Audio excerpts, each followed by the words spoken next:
माऊलींच्या पालखी सोहळ्यामध्ये हरिनामाचा अखंड जयघोष सुरू असतो। दिंडी चालायची थांबली तरी नामघोष थांबत नाही।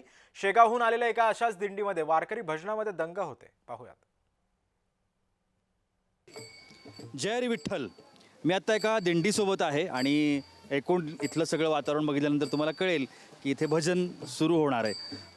भजन कीर्तन हरिपाठ ह्या सगळ्या ज्या गोष्टी आहेत ह्या माऊलींनी तयार केल्या आणि माऊलींनी विठ्ठलापर्यंत पोहोचण्याचं एक साधा सोपा मार्ग या सगळ्या वारकरी माऊलींना निर्माण करून दिला असं म्हणायला हरकत नाही।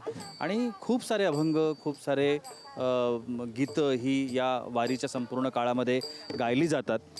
जशी जुनी पिढी वारीमध्ये सहभागी होते तसे नवीन पिढीचे प्रतिनिधीसुद्धा आता शुभम महाराज माझ्याबरोबर आहेत आणि हे नवीन पिढीचे सगळे प्रतिनिधी आहेत आणि ही लोक या संपूर्ण वारीमध्ये सहभागी होतात। आपण ओळख करून घेऊया। पहिल्यांदा कुठून आलात, तुमचं नाव सांगा आणि किती वर्षांपासून वारी करताय? मी शेगाव या भागातला आहे, गजानन महाराज शेगाव। आणि मला यावर्षी 5वं वर्ष माझं यावर्षी वारीला आहे आणि सर्वजण आम्ही खूप आनंद घेत या वारीमध्ये चालत असतो। किती वय आहे तुमचं आत्ता? आता सध्या माझं 26 चालू आहे मला। म्हणजे 21व्या वर्षीपासून वारी करताय? 21व्या वर्षीपासून मी वारी करतो। बरं। आणि अभंग रचना किंवा ह्या सगळ्या गोष्टींची प्रॅक्टिस करत असाल किंवा अभंग भक्तिगीतं असतील म्हणा, या जे वारीमध्ये सगळं गायलं जातं? हो, या सगळ्यांची प्रॅक्टिस तर केलीच जाते आणि सर्व श्रद्धेने भावाने शुद्ध अंतकरणाने या अभंगाला जर गायलं तर हे आणखीन आपल्याला गोड वाटतं। वा, कोणता अभंग आवडीचा आणि आमच्या प्रेक्षकांसाठी आज अभंग एखादा? प्रेक्षकांसाठी आज थोडासा म्हणून दाखवतो, जाऊ देवाची या गावा। वा वा वा, चाल। जाऊ देवाची या गावा, जाऊ देवाची या गावा, जाऊ देवाची या गावा, जाऊ देवाची या गावा, जाऊ देवाची या गावा,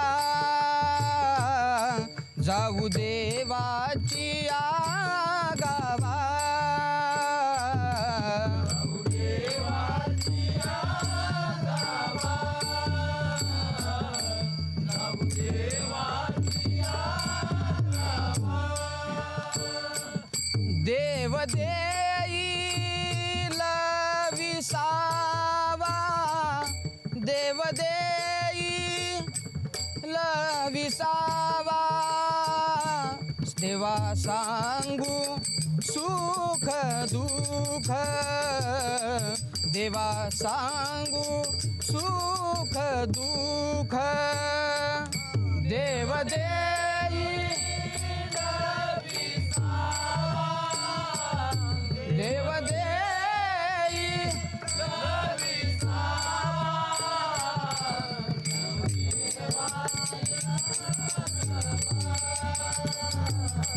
देवा सांगू सुख दुःख, देवनी वारीला भूक, देवनी वारीला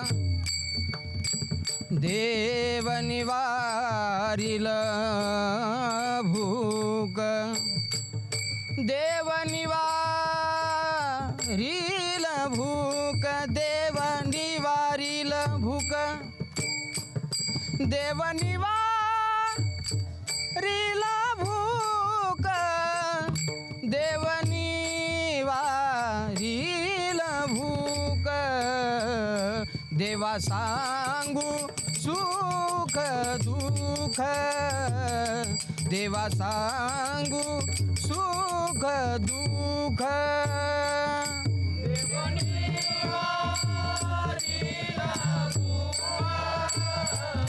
देवनी वारीला भूक, देवा सुख दुःख, देवा सांगू सुख दुःख। वा वा वा, अतिशय सुंदर असा हा अभंग ऐकताना कान खरंच तृप्त झाले. म्हणजे या सगळ्या पाठीमागं आपण असं म्हणतो ना की अध्यात्म, त्याच्यानंतर भक्ती आणि याच्यातून मिळणारा आनंद हे सगळं अवर्णनीय आहे. त्याचं कुठेही शब्दात ते मांडता येणं ही खूप कठीण गोष्ट आहे. आणि म्हणूनच मला असं वाटतं की या भक्तिरसामध्ये तल्लीन होताना माणसं हरवून जातात, हरखून जातात आणि त्यांना जे काही म्हणायचं असतं किंवा त्यांची जी श्रद्धा आहे ती श्रद्धा व्यक्त करण्याचं हे एक खूप मोठं महत्त्वाचं साधन आहे असं म्हटलं तरी वावगं ठरणार नाही. भजनाचा अभंग आपण भजनाचा आनंद आपण या या अभंगाच्या माध्यमातून घेतला आहे आणि या दिंडीला आपण शुभेच्छा देऊया ते सगळ्यांनी आणि त्यांचे आभारही मानूया की ते आपल्या सगळ्यांसाठी आज त्यांनी खास हा अभंग रचना या ठिकाणी शुभम महाराजांनी सादर केली. कॅमेरामॅन नित्यानंदसह मी प्रशांत सागवेकर, जय महाराष्ट्रासाठी बरडवरून.